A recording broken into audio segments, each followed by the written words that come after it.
back to another episode of the Retrocrappod podcast, where each month we continue our search for the best bad movies on the planet Earth. I'm your host, Aaron, and I am joined, as always, by Matt. Hello. Hey. Hey. Hi. Hey. Hi. Hey, what's up? Hello. Not much. What's up with you? Oh, just watched a movie. Yeah. Mm-hmm. We don't have to talk about that yet. Okay. What's new with you? What's going on? What's happening? What's the haps? Well, I just watched a show. Oh yeah, tell me about the show. Y'all seen Midnight Mass? I have seen Midnight Mass. Oh, wow. I watched the last episode last night. Oh, just last night? Just Ooh, last night. that's It is exciting. fresh. Yeah, let's get into it. Yeah, should we just spoil it for Spoilers. There's time codes in the description. beauty? If you don't want it to be spoiled, you got 3, 2, 1 spoilers. Vampires! Oh my god, there's vampires. Oh, it was so good, though. It was, honestly, like, to have this, like this vampire story, and, like, no one ever says vampire. That's never brought up. Yeah. That's not what it's about. That's not like a thing in people's minds. But just because we as viewers at this point know so much about vampires, we got it. Mm-hmm. And honestly, like it's a common thing in horror stuff that like when you see the monster, you're no longer scared of the monster. But they show us the vampire in like It's what, a episode cool 3 vampire or 4, too. like pretty early on, I think. Yeah, I want to say episode 3. Yeah. Yeah, and then like, but there's still so much tension because you don't know what's gonna happen. And honestly, this show was really good. Like one of my favorite things about it was just how little I could tell what was gonna happen. I was not able to call the things that went down, like basically at all. Like we have like our main character basically. You know, there's a lot of different characters. Mhm. Obviously, kind of an ensemble cast thing, but the main character is Riley. He's like our character. He's just coming back to the island. We're kind of seeing it through his eyes. Yeah. And he gets fucking killed. I mean, yeah, the end of episode 5 or 6. Something like that, yeah. So it's like close to the end. It's a 7-episode limited series on Netflix. Mm-hmm. Yeah, I guessed vampires pretty early. Oh, yeah? Yeah, well, because the first episode they're talking about like an albatross or like a giant bat or something following people, That's right. and you see like some glowy eyes in the forest at one point, and I'm kind of going like, vampires? Oh, yeah? You called that right away? And then I think in episode 2, someone goes into like a haunted shack, and you hear like a screeching kind of sound, and I'm going like, Oh, the shack? Yeah, with like the door Yeah. swings open, and then the person's hearing their own voice repeated back to them. mm-hmm. That was this, because you see the glowy eyes like low to the ground, and you Mhm. can kind of see something hunched, and then it stands up straight, and it's so fucking tall. I got so many chills. Yeah, the reason, like, the thing that, like, with it being super tall, that kind of threw me off. I was like, oh, maybe it's not a vampire. But, like, everything's just seeming vampire-y from that point. But then, yeah, I loved the episode where we find out what happened to the priest. So this new priest arrives on this island. It's a fishing community island. There, there's one boat that comes and goes from the island, but like that's it. Otherwise you're pretty much trapped on this little island. And yeah, so this new priest arrives on the island, and he's going like, oh yeah, Monsignor Pruitt is not well. He's in the hospital on the mainland. And I'll be filling in for him. Yeah, it's just temporary. It's just temporary. I'll be filling in for him until he gets better. And then by episode 3, you see what happened to Monsignor Pruitt when he was in Jerusalem. He like wanders into this cave during a sandstorm, and that's when he sees a full-on like 9-foot tall Nosferatu, Yeah. pale white bat wing looking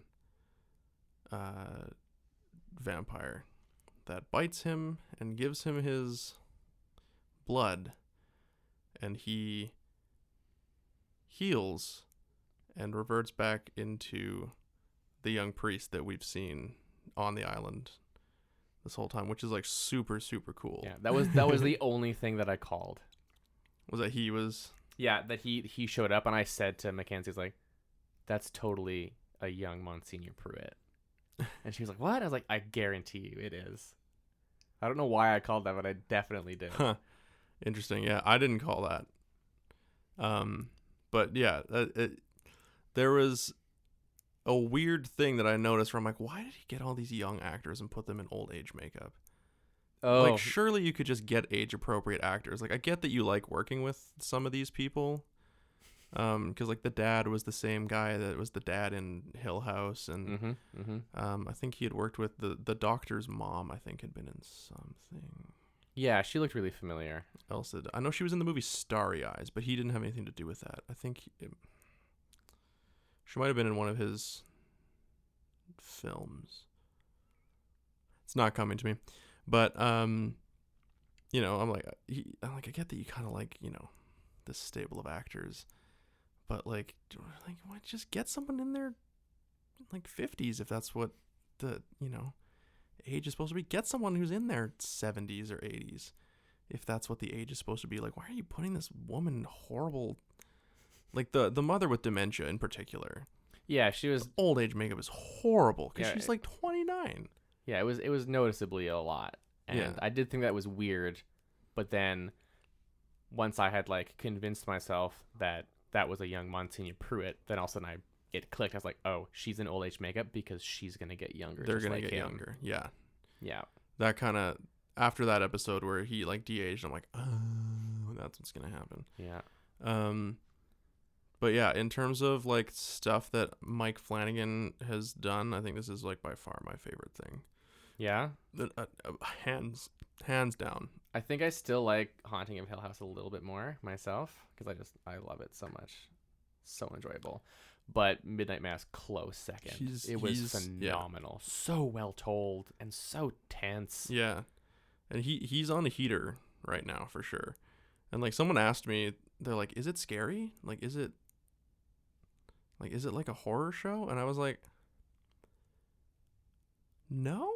Right? Someone asked me that about Bly Manor as well, and I was kind of like, Bly Manor more so. like, yeah, more so than Midnight Mass, but Yeah. still at the same time, it's like the point is not that there's horror, Yeah. horror. Like, you don't, you know, like you watch it being like, hey, there's gonna be a crap ton of jump scares. Yeah. Like if you have a lot of religious trauma, like if you're a lapsed Catholic, terrifying. Yes, there's a lot of like religious persecution triggering going on. Oh yeah, for sure. It's difficult to watch. Yeah. Yeah. I mean, I think we can all agree that the worst character was Bev. Thank you. Yes. Yes. She reminded me a lot of. Have you ever seen The Mist? Stephen King movie. There's like monsters in the mist. Oh no! Stay inside the supermarket. Anyways, I thought you were going to talk about the video game and book series. No, by Rand that's Miller. just Mist. Yeah. The Mist is a Stephen King thing. But yeah, there's another character in that's like a religious zealot. Like, you know, is preaching like, oh, this is the end times will of God bullshit. Woof. And yeah, she reminded me a lot of that, and I was like, oh, I can't wait to see her die horribly. And we get to see it twice, which is great. Yeah. I loved at the end when, you know, they've burned all the buildings and the sunrise is coming and there's nothing that's going to stop them all from being incinerated. And everyone in the congregation, everyone on the island has accepted their fate, and they're singing a hymn. And she's just like on the beach frantically trying to dig a hole. Yeah, she just full on cracks. Yeah. In the face of death. Yeah. Which is funny too, because just down the beach is Ali and Sharif. Yeah. Praying to Allah. And making their peace with what's about to happen. Mm-hmm. And there she is, just like screaming and digging at the sand. So I guess Sharif bleeds out. Yeah, 100%. He done got shot a bunch. Yeah.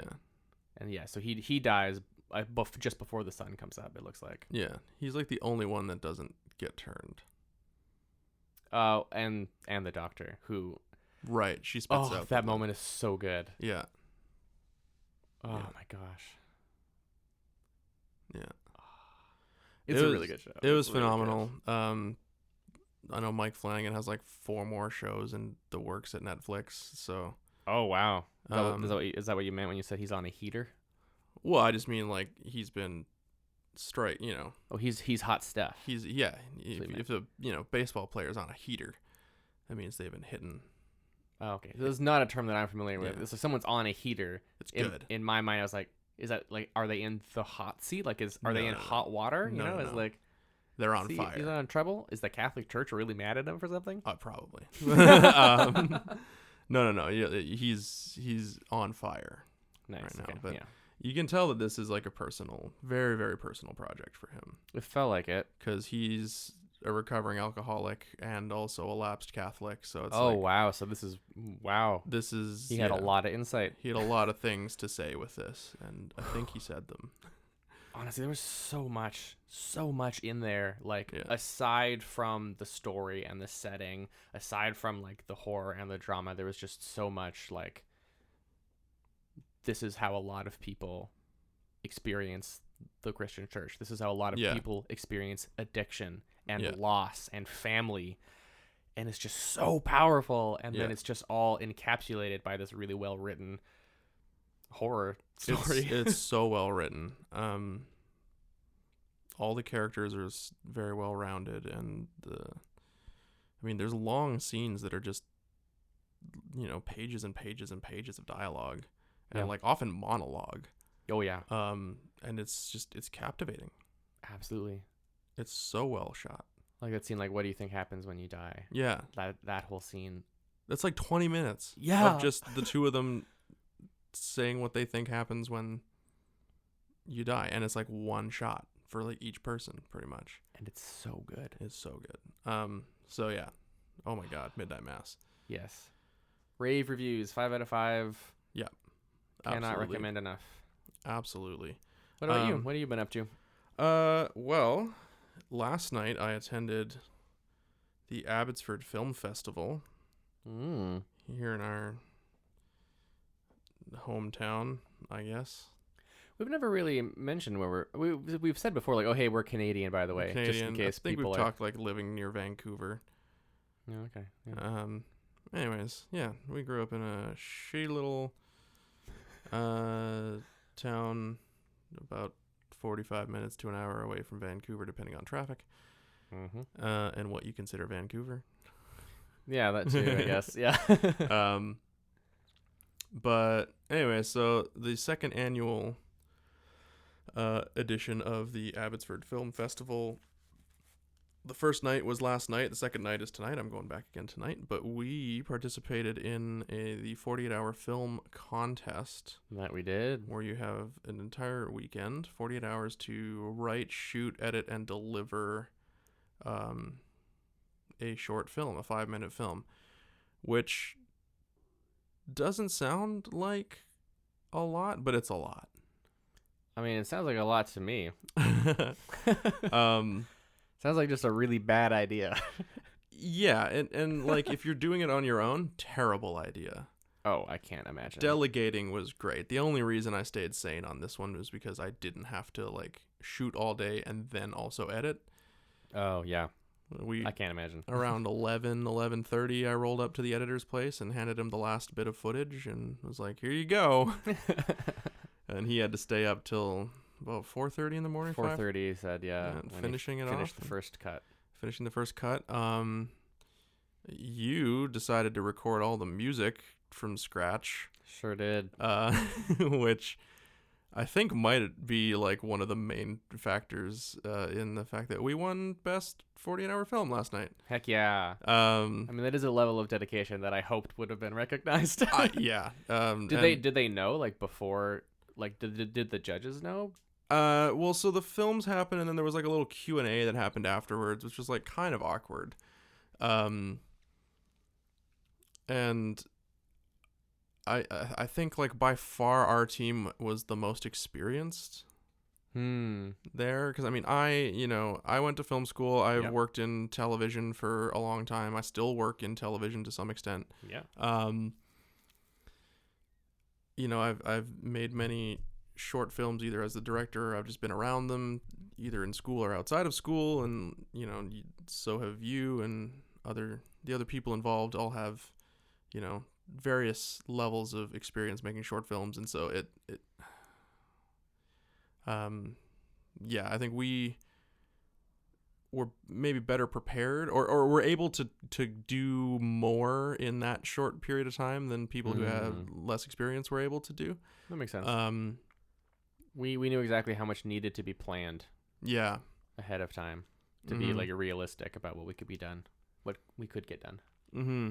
And so I'm like really proud of the product that we turned out, and it was recognized, so we got a little award there, so congratulations to you. And congratulations to you, sir. Oh, yes, doctor. Doctor. No, it was a lot of fun. And yeah, so I think definitely when I mentioned during the Q&A, like, oh yeah, I had a good team of people to help me, and so I didn't have to stay up till 4:30 in the morning editing. I made Joel do that. I had my friend Matthew was recording the music from scratch, writing and recording it all upstairs while we were filming, and then late into the evening, and again early in the morning. And everyone was and the accused was like, whoa, they recorded original music. I was like, yeah, I dared him to do it as a bit of a joke, but then he like actually did it. So people were very impressed by that. So that was a fun night. Yeah, I'm honestly, I'm super proud of myself that I managed to pull that off. Yeah, because I was like, up until the day that it was going to start, I was still on the fence of being like, maybe I should just bail. And I mean, like, that's a lot of work. We had that option. We have access to stock music libraries. We could have done it. I didn't have to. Yeah, that was the other thing weighing me down. Like, I don't have to do this. Yeah, but I did, and I'm glad I did, because I felt like quite the accomplishment.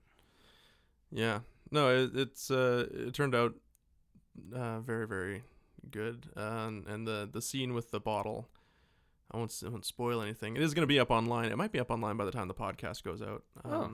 Whereabouts? On the internet. Oh, there. Yeah. I hadn't thought to look there yet. The dark web exclusive. It's a dark web exclusive. Ooh.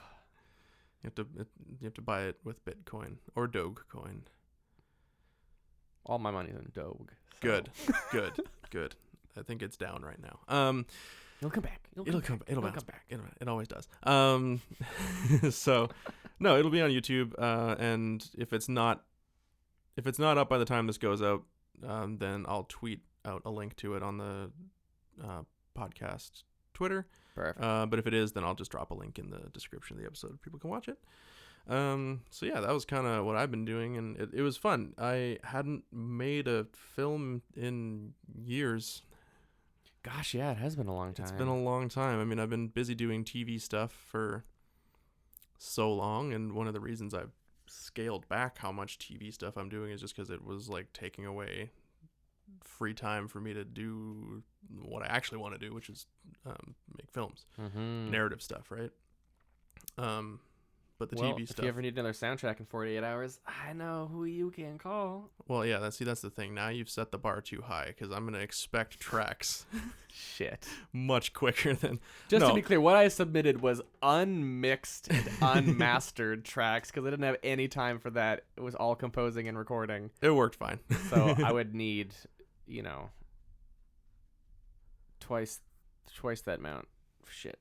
96 hours. 96 hours? Oh, math. I can give you 96 hours, sure. Perfect. No, I don't ever recommend, like, unless you're doing one of these contest things, which I would recommend doing that because they're super fun. If you're into filmmaking, it's like you just get your friends together, don't take it too seriously, have a lot of fun. By the time 2-3 in the morning rolls around, in some cases you're still shooting. It's like I've done other ones where we've shot until 5 in the morning. Yeah, and we've had people downstairs, dumping footage and starting to edit scenes while we're shooting, kind of thing. Yeah. The problem that we had was our editor lives in a different city than we were shooting in, so he was able to like make the drive out, pick up the first bit of footage, which was really just the first scene, which isn't very long. It's just like a dialogue back and forth kind of But scene. honestly, first scene was probably my favorite part of the entire short film. Really? The very first shot really set the tone, I think. You don't think so? I can't tell if you're being serious or not. No, I am. Her like standing in front of the door? Yeah, Like it the was wide just shot? Okay. super simple, and like there's just like the very slow, like quiet build of music. Yeah. That just like I just felt like it landed really well. Just set the tone for the next 5 minutes, you know? Because originally I actually wanted to open on the close up of her face, but then Joel had cut in the wide first. And I was like, you know what? That actually does kind of work. Yeah. But yeah, anyways, so that's going up hopefully soon. I gotta wait for them to send me the laurels to put on the little palm fronds with the best 48-hour film or whatever. They said they're gonna send us some. Oh, that I had no idea graphics what we you're have to talking include. about. They're called laurels. I was like, I know someone named Laurel. Yeah, so do I. Yeah, so that was what we did. It was a lot of fun. I don't recommend imposing like a 48-hour time limit on yourself unnecessarily. No. But like, if you want to like shoot an entire short film in a weekend, that's doable. But like, don't try to edit it as well. That's insane. Take the week. For sure. Yeah, that was a lot of fun. Other than that, I haven't really been watching too much. Is there anything else you've been watching? I have one thing I could talk about.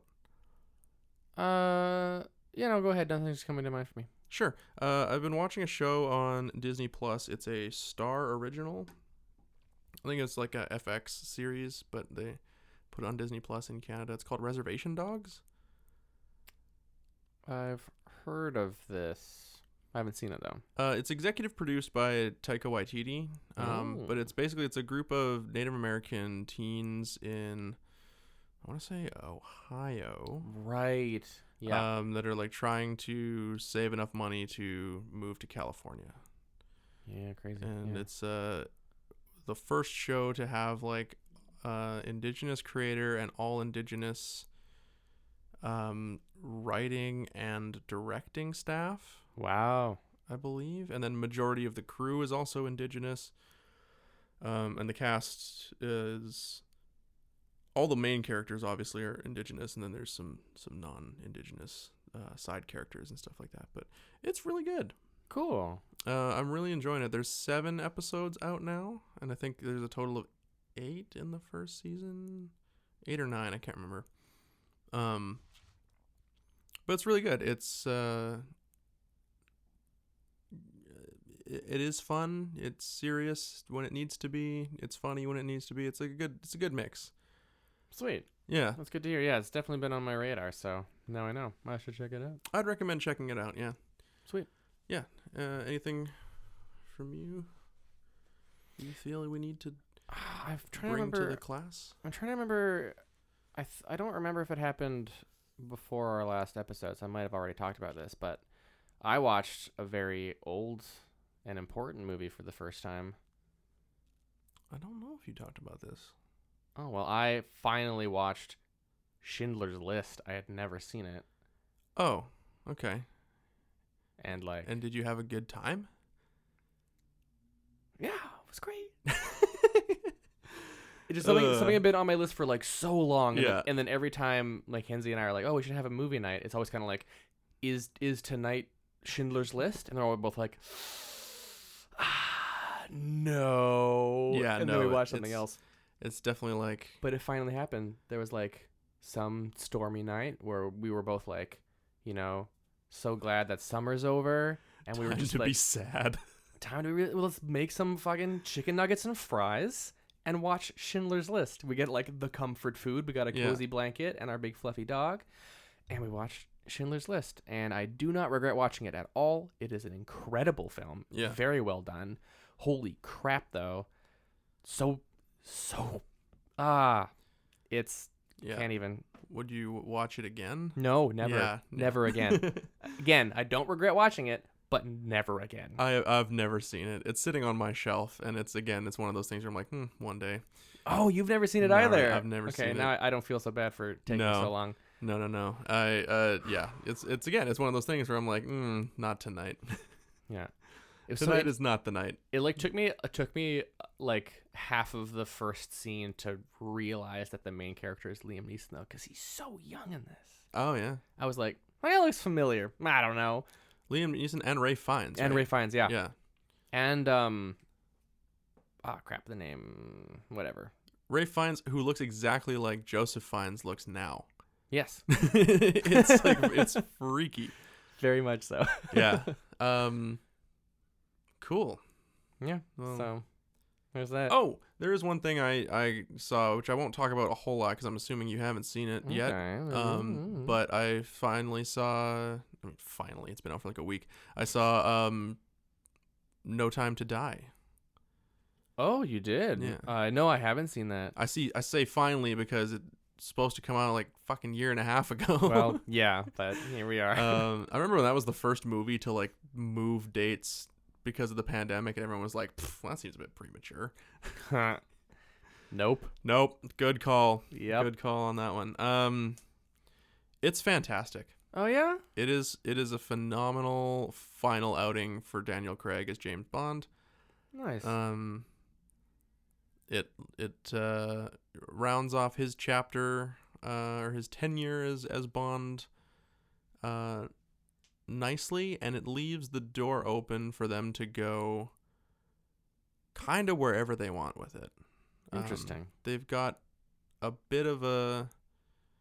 I mean, anytime they change James Bond actors, it's sort of like a bit of a blank slate in a way. Like, I think the biggest jump would obviously be from like the 80s to the 90s, because there was like 6 or 7 years in between there, and then that's when they brought in like a new M and a new Moneypenny and Q. I mean, Q stayed Q up until he died.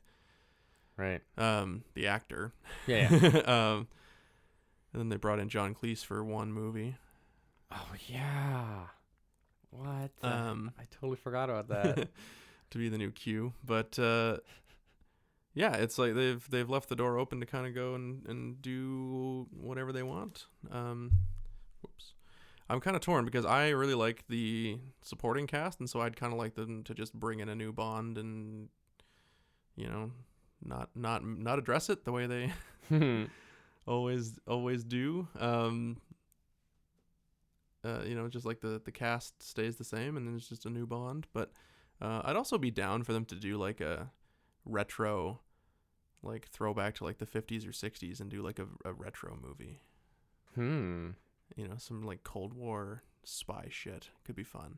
That is very much James Bond's era. Yeah, and I mean, I guess you could just take Ray Fiennes and have him be M, and you could have, you know, oh crap, what's his name? Jack Nicholson. Not Jack Whitehill. Ben Whishaw. You could have him be Q, and Naomi Harris could be Moneypenny, and it could just be the 50s, and just don't talk about it. Here's a new Bond. Seems unlikely, but that would be fun. But it would be fun. But yeah, I recommend checking it out in a theater if you can. It definitely warrants a big screen experience. Yeah, I get that. So, anyways, I think that's everything I've seen. How are you feeling about this section of the show so far? I think that it's gone great. I think it's gone too long. Time to move on. And we need to thank our sponsor for the week. Ooh. This sponsor for this episode is brought to you by... Not the sponsor is brought to you by... This episode is brought to you by us for having a sponsor. Selling sponsorships for sponsorships is like the new... Here we go. Oh, man. That's capitalism. That's like capitalism inception. Yo, dog, we heard you like sponsors, so we got your sponsor a sponsor so that your sponsor can sponsor the sponsor. Anyways, this episode is brought to you by Beneath the Bog in the Black Forest by A.S. Ember, which is an original audio drama It is a Halloween release, and it will also include readings of Edgar Allan Poe's The Telltale Heart and other classic stories, such as... I'm loving the sound design. M.R. James's classic Count Magnus, a terrible tale of murder and mystery surrounding awful padlock coffin of the titular count. A yet to be determined audio drama. The Telltale Heart, as we said, and The Mask by Robert W. Chambers, read by A.S. Ember. But the feature presentation is Beneath the Bog in the Black Forest, which is an original tale of horror and mystery in the tradition of the genre's most iconic voices. This unique radio drama is accompanied in this collection by 4 delightfully spooky yarns performed by the best voices in the business. I read that already. So yeah, the Beneath the Bog in the Black Forest is an original feature presentation by A.S. Ember, and I believe it's an audio drama, so I'm guessing there's other voices and stuff in there, not just a... it is a full radio drama, plus 2 hours of eerie stories. And you can pre-order this digital album right now for $10 Canadian. So if you live in the UK or the US, it's like basically free. Just go to ASEmber, that's ASEMBER.bandcamp.com to pre-order. Man, I had no idea it was going to be that long when I started the bit. Way to commit. I'm extremely lightheaded. Committed to you need just take a deep breath, because we're about to, with that, we're going to dive right in to this month's film, the feature presentation, Halloween 3, Saison of the Witch. En français, s'il vous plaît.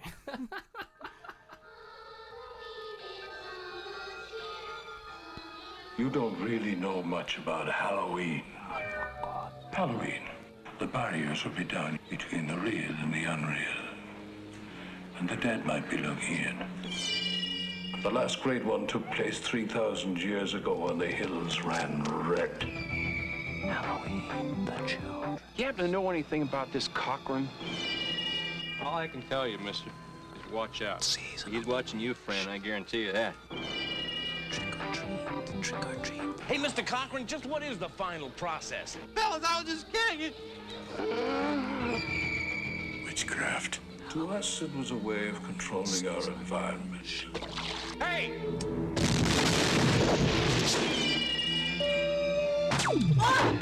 Where are they taking you? Halloween.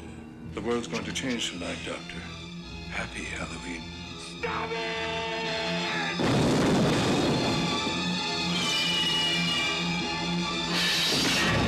Halloween 3, Season of the Witch, the night no one comes home. Season of the Witch. Halloween 3, le sang du sorcier, la nuit où personne ne rentre chez soi. I don't know why I went French. It has nothing to do with French people. Nope.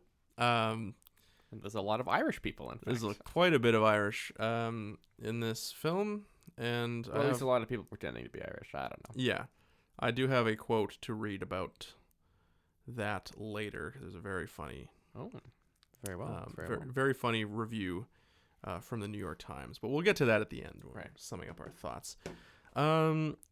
Halloween 3, Season of the Witch. How much did you know about this movie going in? I knew, that Halloween is all about one person. Satan. Wow.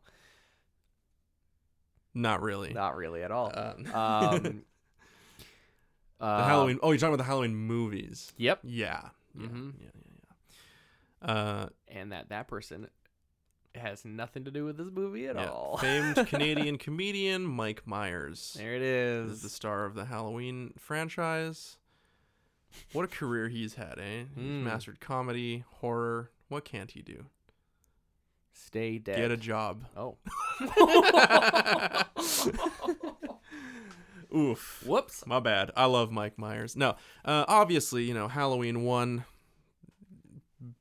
might still be the highest grossing independent film of all time. If you account for inflation, it was made for a budget of $300,000 in 1978 or 77. Wow, that old now?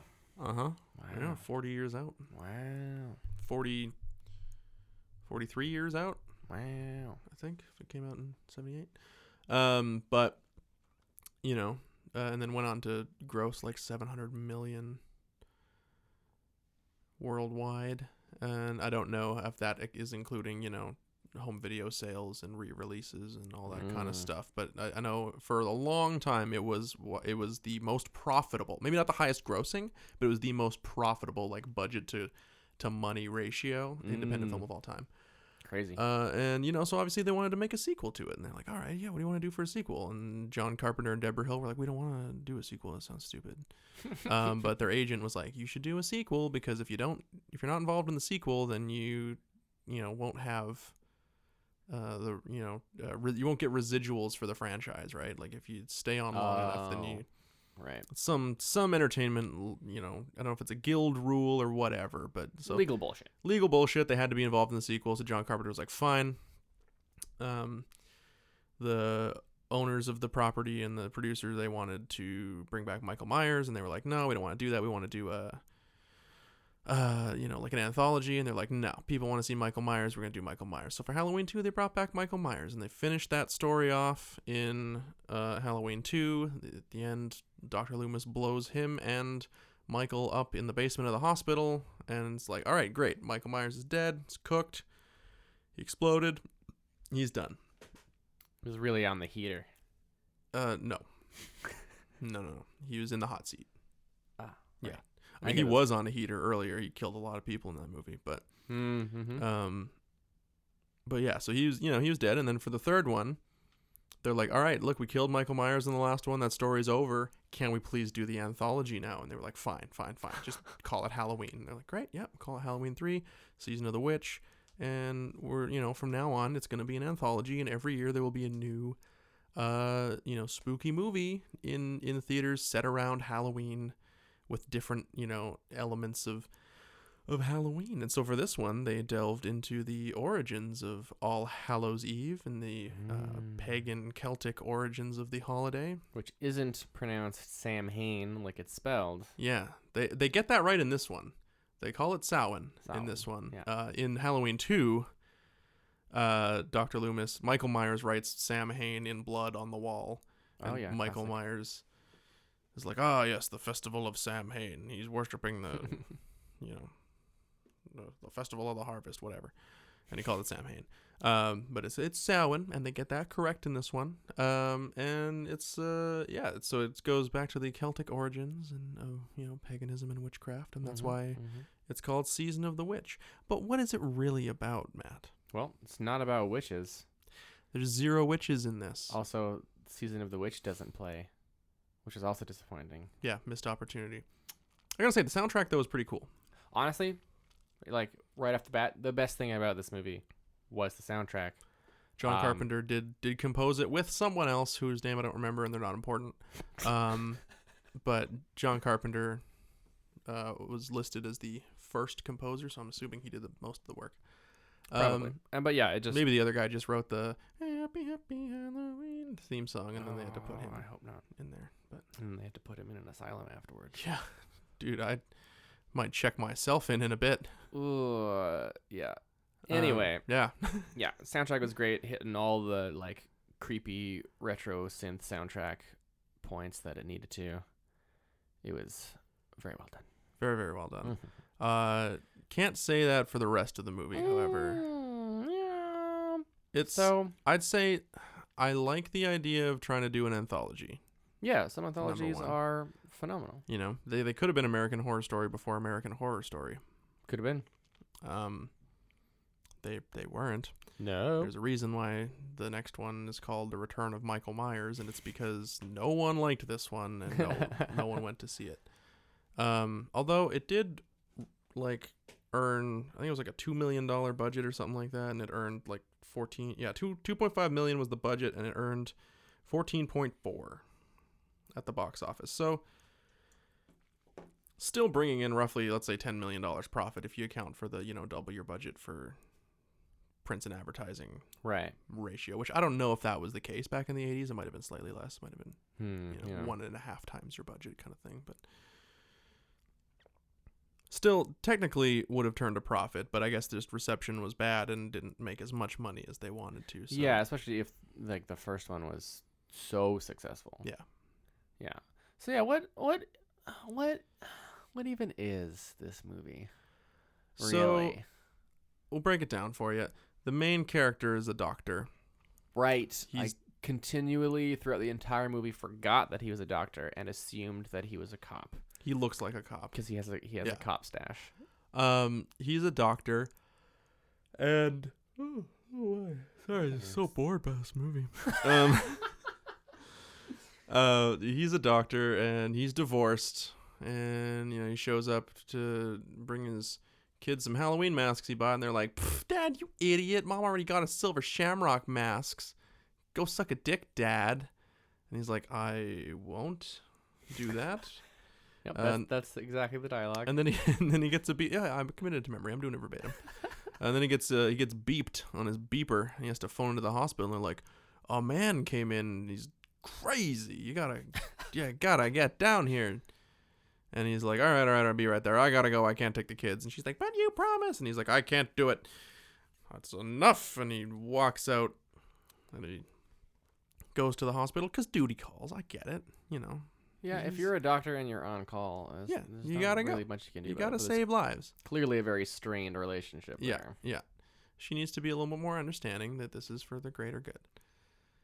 And the greater good is a very, very traumatized old man that we see in the first scene. He's clutching a Halloween pumpkin mask, like a jack-o'-lantern mask. And he gets attacked by a man in a suit who he manages to crush with a car. Yeah, like really gently. Really gently, but enough to get away.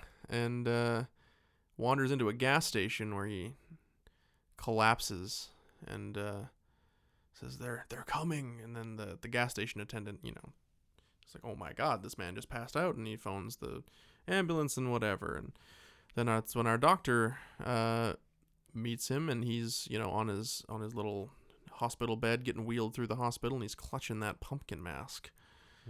And so they do an examination on him, and he seems fine, and they're gonna wait for him to wake up. So What doesn't seem fine? He's like freaking out. Oh, he's freaking out. They're going to kill everyone. Yeah. But do they sedate him? Or does he just pass out? I can't remember. They sedate him. Yeah. So he's in a bit of a tiff. He's having a bad day.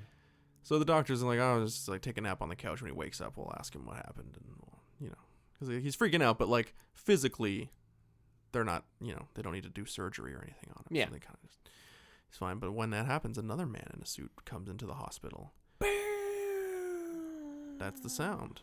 Yeah. And fun little synth stab every time they appear. Pokes out his eyes and breaks his nose bone and kills him. Yep. Takes the mask with him, I believe, right? No, I think he just left it there. Did he leave it there? Yeah, it didn't matter. That seems stupid. Yep. Yeah, I guess there's no point in taking it because you could just go to the store and buy one. Yeah. The whole point is you want to get the masks out there. Yeah, for sure. Goes to his car after wiping off his hands on the sheet. Yeah. Goes to his car, pours gasoline all over himself, sets himself on fire, and the whole car explodes. Like immediately. Well, it was the 80s. Cars exploded back then. Oh, I see. Yeah. They don't have these modern safety features that they have now. The non-exploding cars are a lot safer. So much safer. And so the doctor's like, that was a bit strange. I need to go fucking get drunk. Basically, yeah. Yeah, so he wanders off to the bar and he's drinking his whiskey. And this annoying Silver Shamrock commercial keeps playing on the TV. 8 more days till Halloween, Halloween, Halloween. We'll just put in the song. We don't need to sing it. I'll just put it in a clip right here. You can listen to it. It lives in my brain forever now. It is horrible. It is the worst thing about this movie, and that's what I've heard everyone say. Like when you watch this movie, you're gonna have that Silver Shamrock song stuck in your head forever. It plays so many times. So at the bar, he meets a young woman named Ellie, who's like, "My father was brought into your hospital today, and he's dead. And did he say anything to you before he died? And he was like, yes. He said, tell Ellie I love her. And she's like, you're a terrible liar. But thanks anyway. And he's like, wait a second. He said something to me, all right. He said, they're coming. They're going to kill us all. What does that mean? Does that mean anything to you, woman? And she's like, no, but let's do some detective work. And he's like, I love it. Yep. That's basically how that went. Basically how it went. And so then they decide to drive to the Silver Shamrock. Yeah,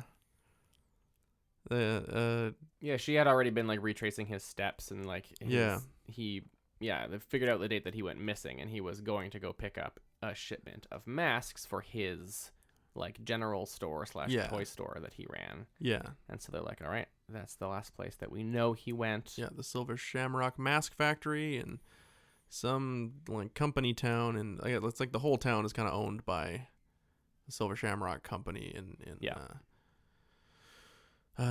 somewhere in Northern California. It's not very clear. And so they like head up there and check into a motel. And they do some like sleuthing in air quotes, which means like they go out to get air or to get a drink, and then they just happen to run into someone who just dumps exposition on them. Yeah, like he goes out to get booze, like he goes to the liquor store, and then he runs into a hobo who just spills the beans on the town. Yeah. And then she goes out just like to the office. It looks like she just got a Coke or something. Yeah, she's got a bottle of Coke. Classic glass bottle of Coke. On her way back, she runs into the lady staying in the room next door, who's also there to pick up a shipment, and tells her all about the Shamrock factory. Yeah. And like they did no sleuthing at all. No. They were like, let's deal with it in the morning. Yeah. Let's go get our respective drinks. They didn't do any work. Yeah. Can we talk about the worst thing in the entire movie? I would love to. Cool. So the scene starts off innocent enough, and I kind of liked where it was going. I was like, oh, this is good. This is good. Because he's kind of, they check into a motel room under the guise of being married, which they're not. And which they didn't discuss beforehand, and he instigated. Yeah. They said something. I remember that he said, let's get a couple rooms. That's right. At the motel. And then when they were actually talking to the guy at the gas station that's also part of the motel, was like, do you have any rooms? My wife and I. Yeah. Yeah. So I was immediately like, pump the brakes there. Yeah. Freak show. And the scene starts out with him doing the right thing. He's saying like, oh, would you like me to get another room? And she's like, well, that wouldn't be very good for our cover. And he's like, all right, well, I mean, I could sleep on in the car if you like, which would be, so much better than the floor. And she's like, where would you like to sleep? And I'm like, well, that's... And he's like, well, that's a stupid question, isn't it? And then he kisses her with the force of 1,000 waterfalls. Totally unprompted. Totally unprompted and completely unnecessary for the plot of the movie. Absolutely. It is established that while he is divorced, he has some sort of relationship with one of the nurses or other doctors. Could be a female doctor. Maybe that's me projecting. She was the coroner's assistant. Lab tech? Oh, coroner's assistant. I think that's what. Cool. What I mean, she's doing stuff with microscopes and looking at shit in a lab, wearing a lab coat. So I'm like, all right, could be some sort of lab person. She was a lab person. Yeah. There you go. Yeah. Yeah, but no border collies for her. Strictly a lab person. Yeah, but they definitely had some sort of relationship. It's a great dog joke, and you just walked all over it. It's fine. It's fine. My bad. No, sometimes they don't hit. It's cool. I'll bounce back. So they have some sort of history, or relationship. It might be, it doesn't seem like it's a committed relationship, or else he's even more of an asshole. Yeah, but it was so bad. It was so bad. Yeah, so uncomfortable. It's so uncomfortable. And they had been all business. Like, she's trying to figure out what happened to her father, who just died, and he's like the doctor who was in charge when this happened, feels responsible. Like, they already had their motivations. Yeah, it's completely unnecessary. And all of a sudden, like, it was just so poorly written. I guess that's just like, you had to do that back then. Maybe that was just like a thing that's like, oh, there has to be a romance plot. because that's that was a very, very common thing for a long time. So Yeah. if there's no romance in it, then it's like it won't sell or something. Yeah, I don't know. Well, it's got to have something for the girlfriend that's getting dragged to the movie by her boyfriend. Got to have something for the ladies to enjoy. I don't think they did. Being kissed by a much, much older man. Yeah, like she looked young. We don't know how young she was. He looked to be in his 40s. 40s or 50s. 40s or 50s. Late 40s, early 50s. I want to say she was like early to mid 20s. Like 22 to 25 kind of. Yeah. But judging by the age of her dad. Like her dad looked, pretty old. Mid to late 50s, early 60s maybe. So she could have been, closer to 30, but still. But still, like, they could have at least let us know as the audience. Well, because after they have sex 2 or 3 times, he asks her while they're in the middle of it, "Oh, how old are you?" Yeah, wrong time. Yeah, dude, You missed it. Yeah, you missed the boat, dude. That ship has sailed now. You're in whatever hot water you're in at this point. He's on the heater. He's in nope. He's on the hot plate. He full steam. And she says, "I'm older than I look." Yeah, she laughs it off, says, "I'm older than I look." Does not tell us. Yeah. Meanwhile, in the room next to them, the woman who she ran into outside, who spills the entire beans on the Silver Shamrock Corporation, is fiddling with the there's like a little badge that goes on the back of the mask. That's a Silver Shamrock. Yeah, logo. It's like a little plastic or metal thing. That goes looks like it was metal or something. Yeah. And she flips it over, and there's a little microchip in there. And she's like, "Oh, that's interesting." And she's like playing with it. And it shoots a fucking laser beam right into her face. Yep. It just like melts a lot of her mouth. That was actually probably the thing I liked most in the movie, other than the soundtrack, was like the makeup effects on her face after she gets shot. Were super nasty. Are super good. So really well gross. done. Yeah, it was good.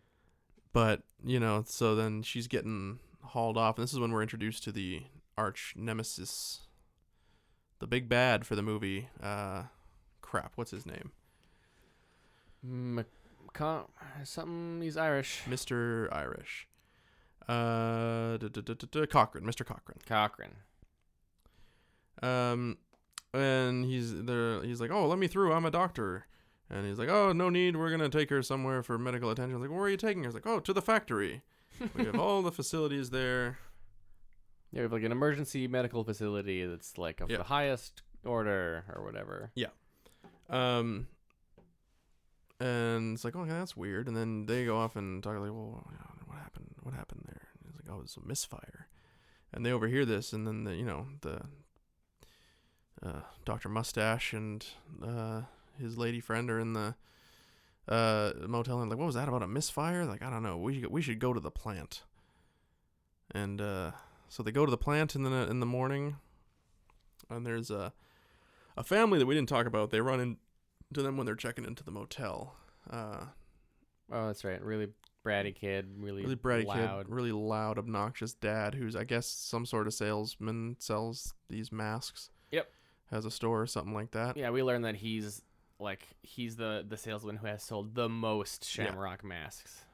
Yeah, and so they're getting a tour of the factory, and they invite Dr. Mustache and Ellie to come along. I remember her name. It's Ellie. I don't remember Dr. Mustache's name. Yeah, neither do I. It's not important.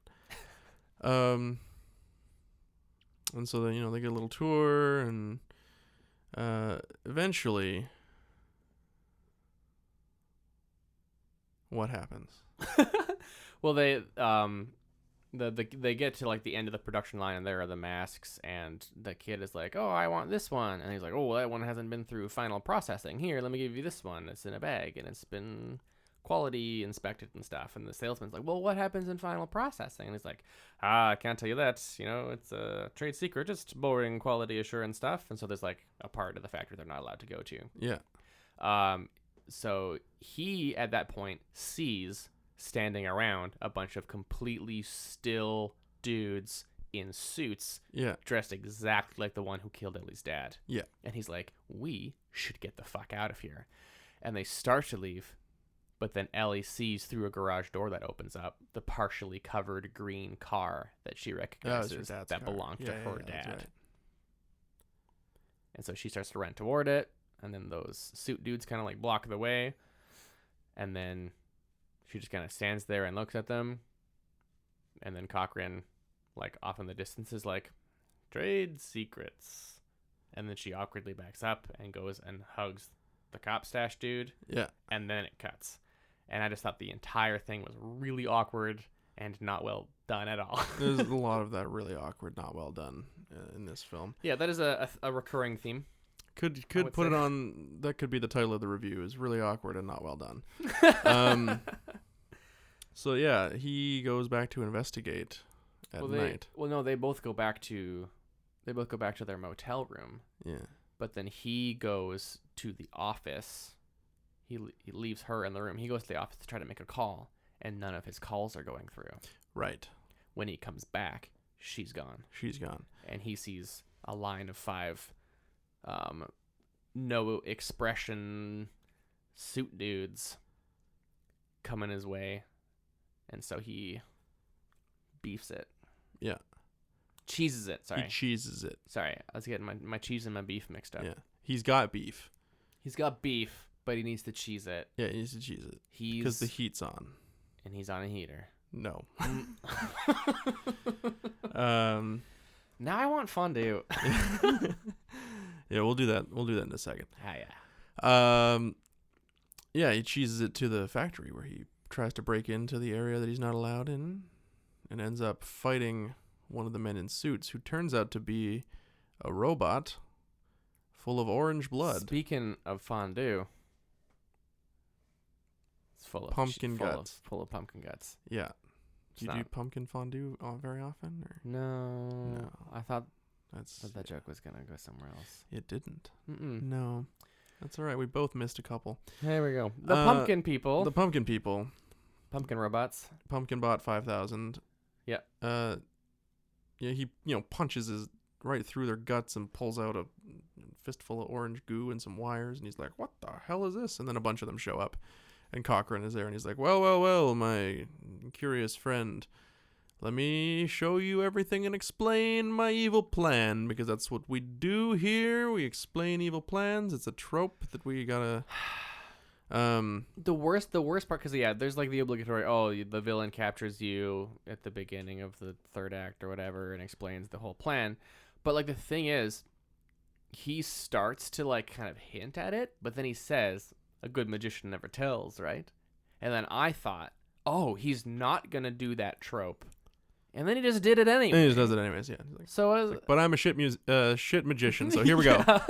Basically, we've captured we stole a piece of Stonehenge, and we're chipping away at it slowly to make microchips that will go in these masks, that when we play this very specific TV ad on Halloween night and all the kids are wearing their masks, it will melt their faces and turn them into bugs and snakes, and the snakes will kill everyone who's in the room with them who's not wearing a mask, and maybe it's just easier if I show you. And then he brings the family, the annoying family that we saw earlier of the top salesman and his kids, and he brings them into this test room. Mm-hmm. And under the guise of, like, he wants some feedback on commercials. Yep. And, his bratty little son is there. He's wearing the mask, and the mask melts his face and turns it into bugs and snakes. Mm-hmm. And the snakes and bugs kill his parents. Yep. Although the mom faints. You see a snake going into her ear, though. Oh, yeah. It was just a little one, though. Just a little one, but who knows? Who knows? Dad gets full-on bit by a rattlesnake in the leg several times. Yep. Yeah. So, evil plan has been explained. He's like, we've got your lady friend here. She's in this room. Here she is on the camera. Anyways, let's put a mask on you and put you in this room and tie you up, and we're going to put a TV in here, and when we play the Silver Shamrock commercial, your face is going to melt too. And it's all for the purposes of bringing back the pagan festival of Samhain and my Celtic ancestry. We're going to bring back witchcraft to the season of the witch and title drop, and And that's what we're gonna do. We're gonna do it using the microchips and the piece of Stonehenge and magic, and we're gonna sacrifice all the children of America to the harvest. Yep. It's kind of what his plan is, and it's like, oh, that's real fucked. And so, Dr. Mustache manages to kind of wiggle free from his bonds and manages to kick over the TV. He actually kicks his feet straight through the screen. So hard to do. Which is like, can't do it. Nope. I don't remember the context at all, but I have a very distinct memory of throwing like an entire toilet seat directly at a television, and the seat shattered completely, and the television barely had a nick on it. Yeah. Those things are very hard to break. They're so sturdy. There's no way you're kicking straight through it while you're strapped to a chair. No. He wriggles free from his bonds and throws his mask over the camera, and he breaks out, and he's like, I gotta go get Ellie. But first he crawls through vents a bunch and does some snooping. Yeah, what he actually does is he finds a phone, and he calls his ex-wife. Yeah, he calls his ex-wife. Tries to convince her to get rid of the shamrock masks. She's like, you're drunk and you're jealous that they didn't like the mask that you bought them, and you can get fucked. He was also supposed to be there by now to take his kids trick-or-treating. Yeah. And she's like, has doing a whole lot of fuck you and the horse you rode in on, you piece of shit. Very much so, yeah. Yeah. And so he's like, well, that's great, so I'm going to go rescue Ellie. He rescues her, and he finds a box of microchips, and he sets off the commercial to play on all the TVs in the main lab room where they're in the Stonehenge room where they're chipping away at the Stonehenge, and showers the androids with microchips as they're shooting off the lasers from the commercial that's activated them. And it kills all the androids, and then it also activates the Stonehenge stone, which just shoots a big old laser beam at Mr. Cochran, who... Yeah, well, it's like... It's more complicated than that, too, because, like, the commercial keeps going, and I guess it's, like, the frequency is picking up, and Stonehenge begins to blow. But then also the circle of computers, like, where the monitors are that are showing this ad, like, a ring of light appears around those across the room from Stonehenge. And Cochran's like standing in the middle, and he's like looking up at the rafters from where they dumped the microchips thing, and he just gives a slow clap. Yeah, which is like, well played. Yeah, I'm fucked. He is fucked because it shoots two big old lasers at him. Yeah, one from Stonehenge, one from the circle above the monitors. It just shoot him, and then he kind of just like glows for a moment. And then it's just a close-up of him, and he kind of looks like he's made of stone. Yeah. But then he also kind of melts. Yeah, and then it just cuts to a wide shot of the whole factory's on fire, and they're running away. Yep. And they're getting in the car to drive away, but surprise, Ellie's an android. She's been silent this whole time, and he didn't notice because he sucks. Yeah, he's a bad boyfriend. And she tries to kill him, and there's like 3 fake-out kills where... He breaks off her hand, and it's stuck on the steering wheel, and he knocks her head off with the crowbar, and then like the body comes after him, and he gets in the car, and then the hand jumps off the steering wheel and tries to choke him, and he has to throw that out the window, and it's like, just die already. Yeah. And he gets to the gas station that her father wandered into at the beginning, and he's using the phone, and he's like, no, I don't have any proof, but you gotta listen to me. Millions of people are gonna die. You gotta take it off the air. Don't play it. And some kids walk in, and the Shamrock ad starts playing, and then all of a sudden, we are experiencing technical difficulties. And the kids change the channel. It's like, Shamrock ad's still playing. It's like, sorry, we are experiencing technical difficulties. And they change it one more time. And the ad just starts playing, and it keeps playing. He's like, the third channel, you got to take it off. Stop it on the third channel. Stop it on the third channel. Stop it. And then it cuts to black. And that's Halloween 3. What the fuck? Yeah. I mean, first of all, if I had a gas station and some kids came by to trick or treat, I'd give them candy. But then if they walked into my office and started changing the channel on the television, fuck off. Yeah, like, get out of here, kid. Also, that's real funny because, like, You're making Halloween masks. What do kids do with Halloween masks? They go trick-or-treating. They don't sit in front of the TV with them on. To be fair, the ads running at like 9 p.m. Most of the kids are going to be home by then, I guess they've been home, yeah. Yeah. And Except for these 3 that are at a gas station. Yeah, hooligans. They're pretty young. It was the 80s, man. Kids used to just run around town unsupervised. But yeah, so you know, grabs the phone and he's trying to call the station, and it's just like, for whatever reason they're like, all right, we'll listen to you for these first 2 channels, but Yeah, but also like, wouldn't he need to make a phone call for each station? well, here's the thing. Let me tell you how television advertising works. Okay, tell me about TV Land. So here's the other thing is they've got multiple commercials playing. 8 more days till Halloween, 3 more days till Halloween, 2 more days till Halloween, 1 more day to Halloween, happy Halloween. They would have, pre-bought all these ad times on all these different networks. Yep. And had to send the tapes in advance with the different, this is 3 days, this is 2 days, these are the dates that you play them, this is how many slots you're going to get. They would have bought all that airtime ages ago. Now, the only thing I can think of is if they only sent it to like one master station, because in the 70s and 80s in the States, you had, CBS, NBC, and ABC. It's like the major networks. And then you had what were called affiliate stations, right? Which are like, right. You have like WKPR Seattle and, Right. WDNG Oklahoma, and it'd be your Fox affiliate station. So unless he was like just on the phone with CBS Master Control being like, stop the thing. Because he just had their number. And they're like, all right, well, we'll shut it off. But also, like, it wouldn't make sense because, like, theoretically, if they had gone national, which they should have, because that was their whole plan, right? Like, at the end, you see people trick-or-treating with the masks on in Dayton, Ohio. The movie takes place in Northern California somewhere, right? So, like, clearly their plan is to spread this nationally. Yeah. It shows shots from, a bunch of different states. Yeah. And so, like, they would have been sending the tapes to ABC, NBC, CBS, would have been buying ad times on all of their affiliate stations. Be like, we want you to play these ads leading up to this, and then also, in advance of this big, we're doing a big giveaway. That's the thing that they want everyone to tune in for, right? We're doing this big giveaway, and then we're going to play the movie Halloween, the original Halloween by John Carpenter, is a movie that exists in this universe. We're going to play that. But before we do that, we're going to do this big Silver Shamrock giveaway, and that's what you need to be at home to watch that, because you could win.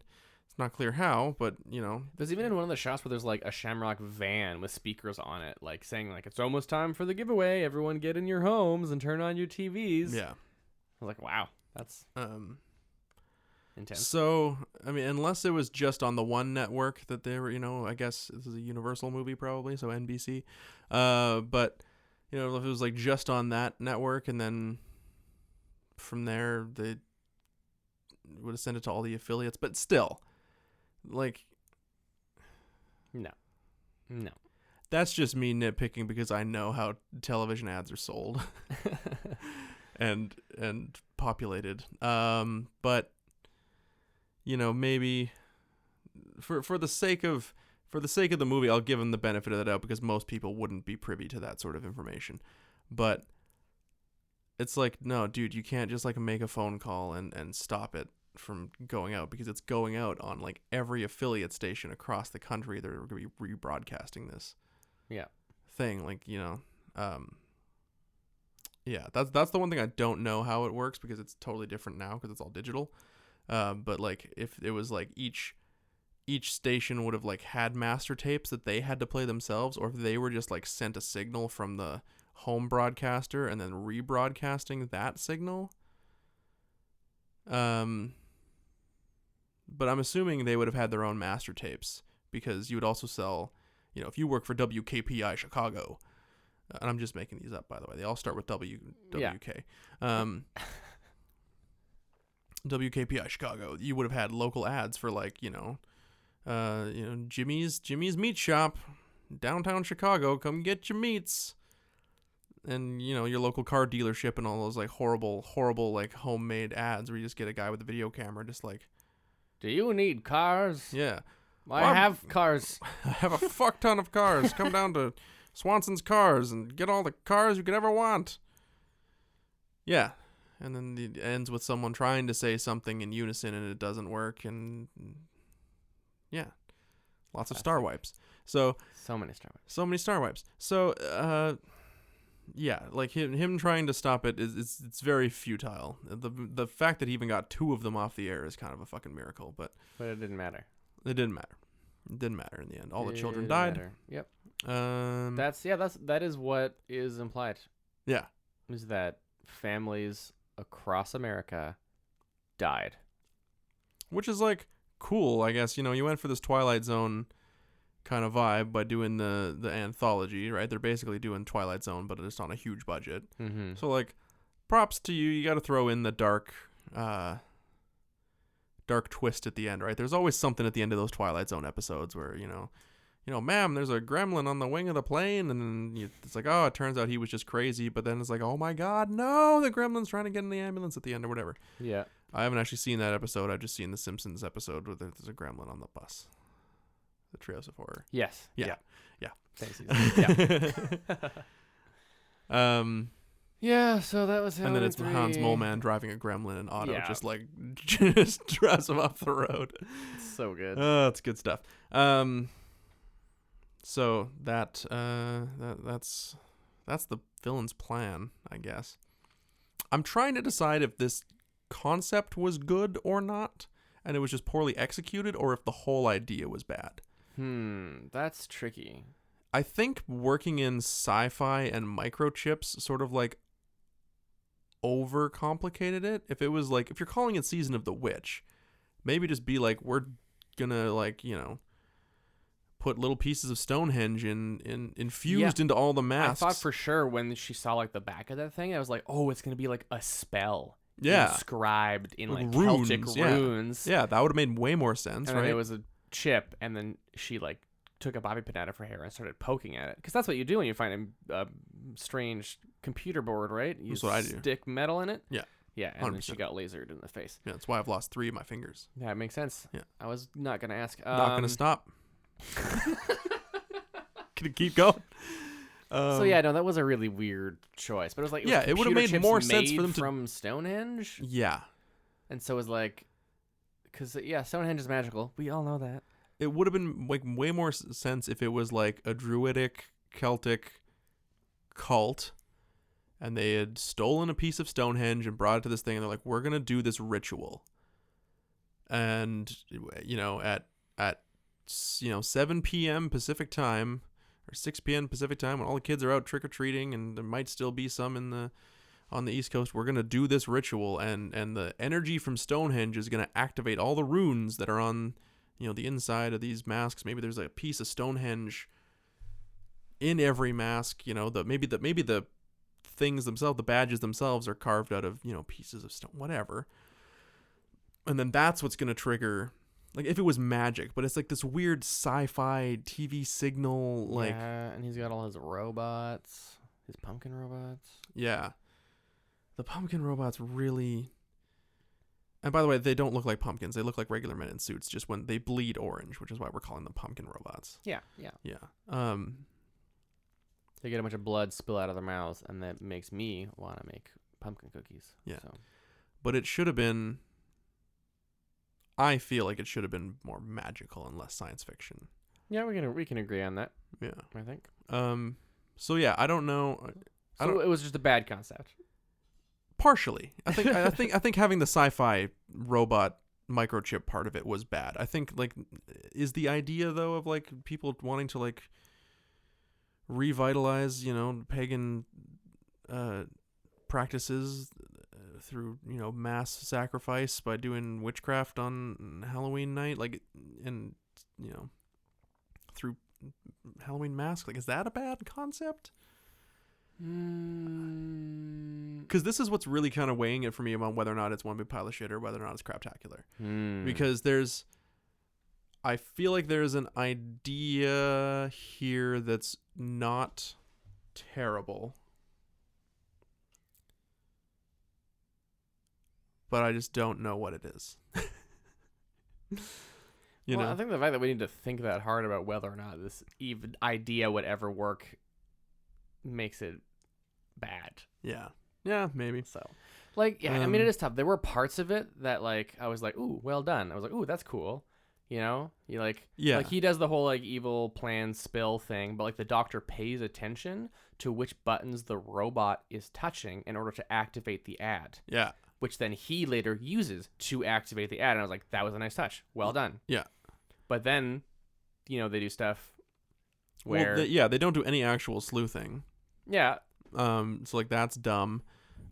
There's some okay kills and, like, gore and stuff, right? Like, the drunk that spills the beans about the town, like, 2 minutes later, gets his head torn clean off by 2 of the androids. Oh, yeah. Which is a pretty gruesome kill. It is But, pretty nasty. like, in terms of, like, horror slasher movie kills, I'm like, oh, that's pretty neat. That's, like, a good, you know, cool piece of gore if you're into gore. Mm-hmm. If you're into gore, watch Halloween Kills. I watched it last night, and holy fuck. They went through a lot of fake blood on that movie. But, you know, I think it was an interesting experiment to do the anthology thing, and in a way, I'm sad that it didn't work out, because I think the idea of having just, like, a new, fresh take on Halloween every year or so could have been a fun idea. Yeah, absolutely could have been. And I think it's still a good idea, and I think someone should do it. Maybe I'll do it. Fuck you. No one take my idea. Okay, you do it, but you only have 48 hours to make each one. Fuck. Fine. Can I write the script in advance? No. Damn it. Okay. Improv. We'll do improv. Oh, every weekend you just improv a new Halloween movie. It'll be a oneer. Bull. If I got 48 hours, which is like improv a Halloween movie, if it's a oneer, I could do 6 or 7 takes. Yep. If we're going for like an hour and a half movie. And it cuts down on post time. There you go. Yeah. No, yeah, what do you want to rate it? I'll read while you're debating, let me pull up the Rotten Tomatoes score. Actually, sorry, before we do that, I want to read this New York Times review. Oh, that's right. This is by Vincent Canby. He struggles to provide a definite label to the film's content. He remarks, Halloween 3 manages the not easy feat of being anti-children, anti-capitalism, anti-television, and anti-Irish all at the same time. So I'm like, wow, yep. Oh, yeah. There's not a lot to redeem this movie ultimately. No, ultimately not. What do you think the Rotten Tomatoes score is?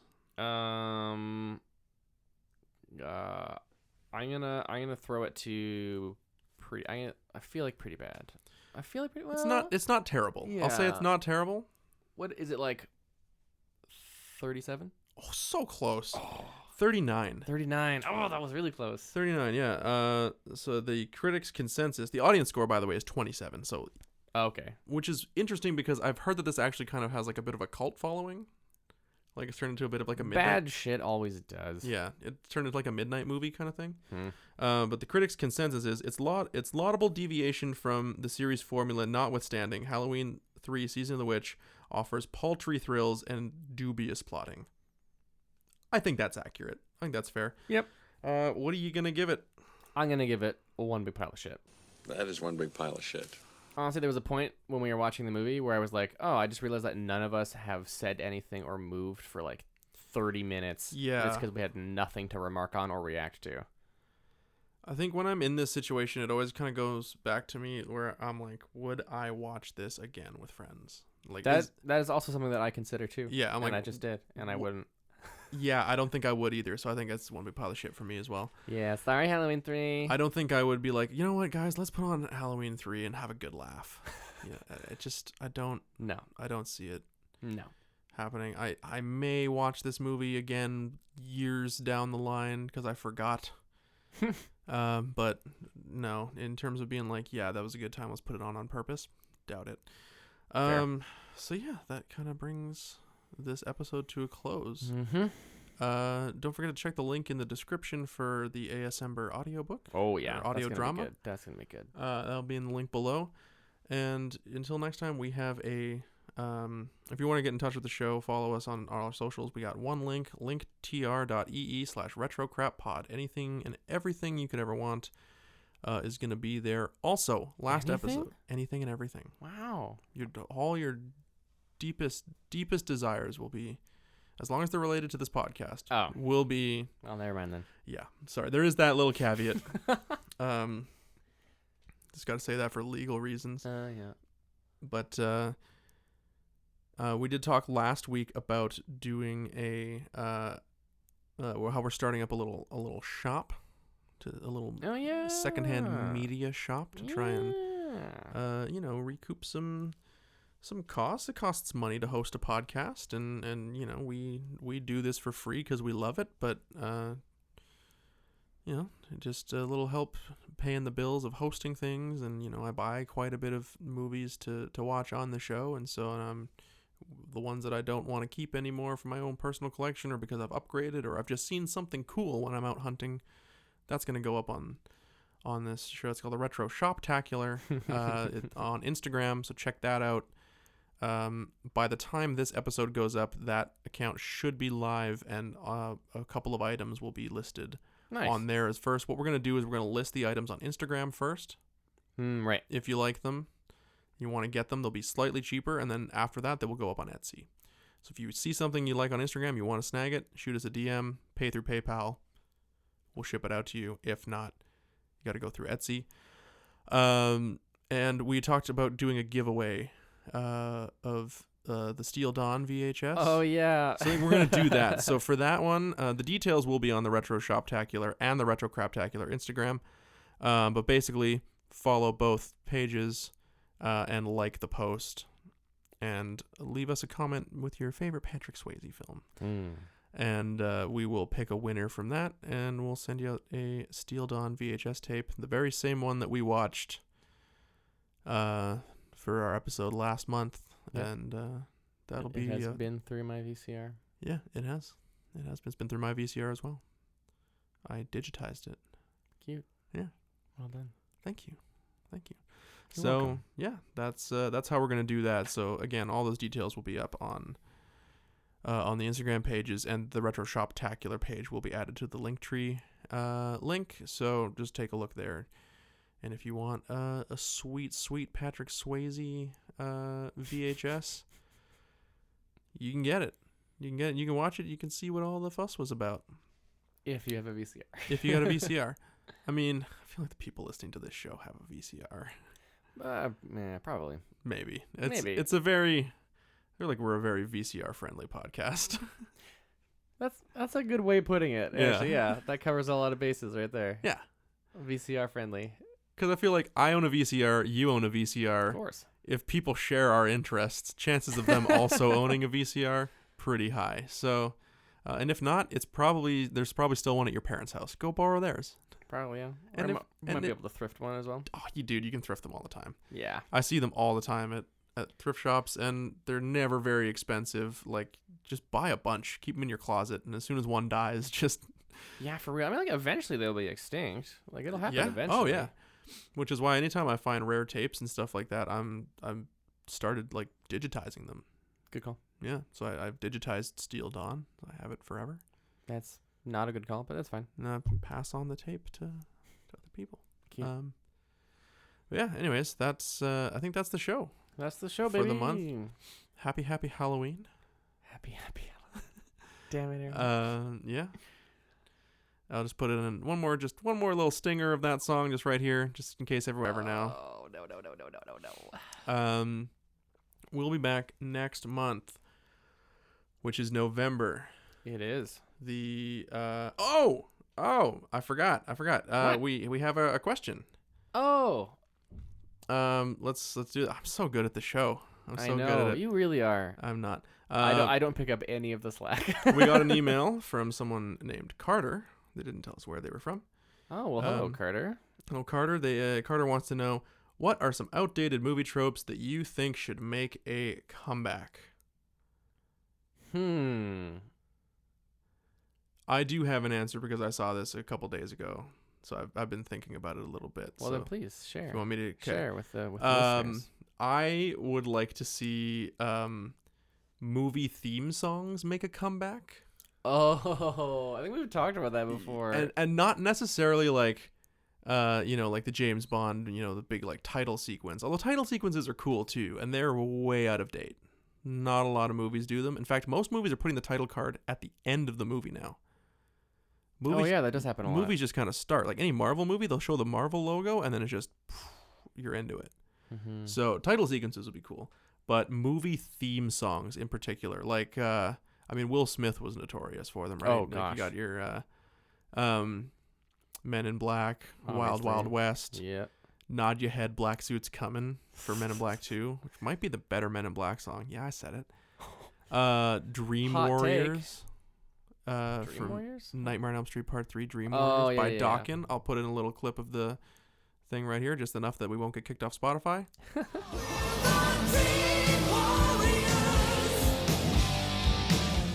Yeah, that would be my pick. Movie theme songs. And then you can do the stupid music video that like vaguely ties in to the film itself. And I think it's best if it is the title of the movie.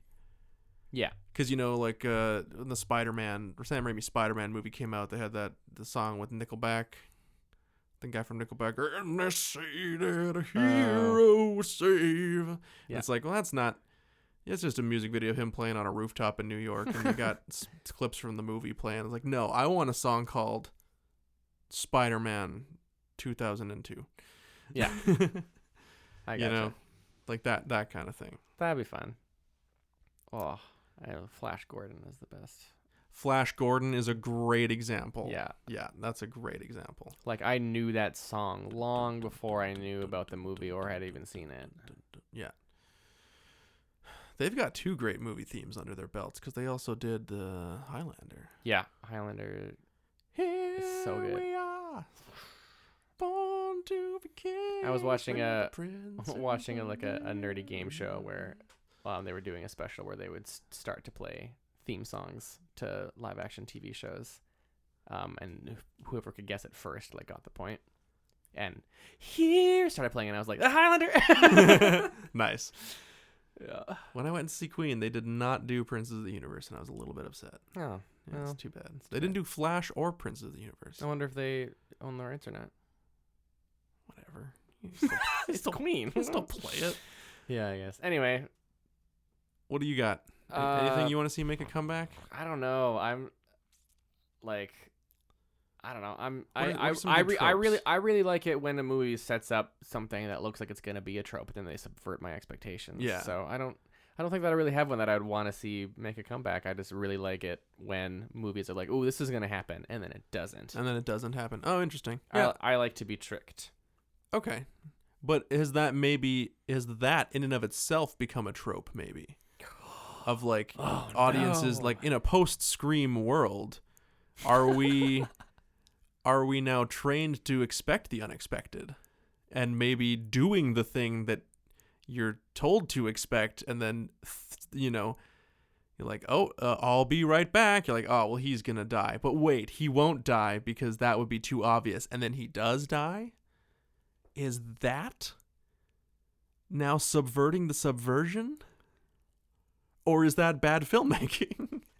I think it's just bad filmmaking. Yeah, maybe. Yeah, I don't know. I was gonna go with that. That's my answer. It's not a return to form. It's not a bold return to form. Nah. See, I feel like most of it just has to do with the press around it, right? Well, you do something like that, and we're like, oh, it's a throwback to the films of yore. And it's like, well, no, they just did what we've been doing for a long time and didn't try to make it any better. Yeah. So, okay, all right. There you go, Carter. There's your answer. Yep. If you want to be cool like Carter, hit us up, retrocrappod@gmail.com. Any other link you need, linktr.ee/retrocrappod.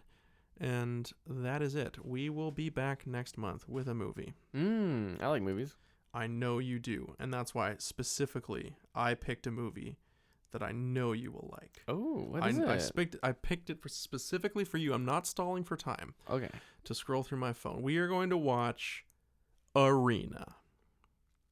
What is Arena, you might ask? It's a VHS tape that I found in the thrift store where giant robots must fight giant aliens in an arena. It's from the 80s. It looks like trash. We're going to watch it. Awesome. Can't wait. Love it. Love it. So that's what we're going to do next month. For November, we're almost done. Our 5th year. 5 years. Wow. I know. And still so many movies we have to watch.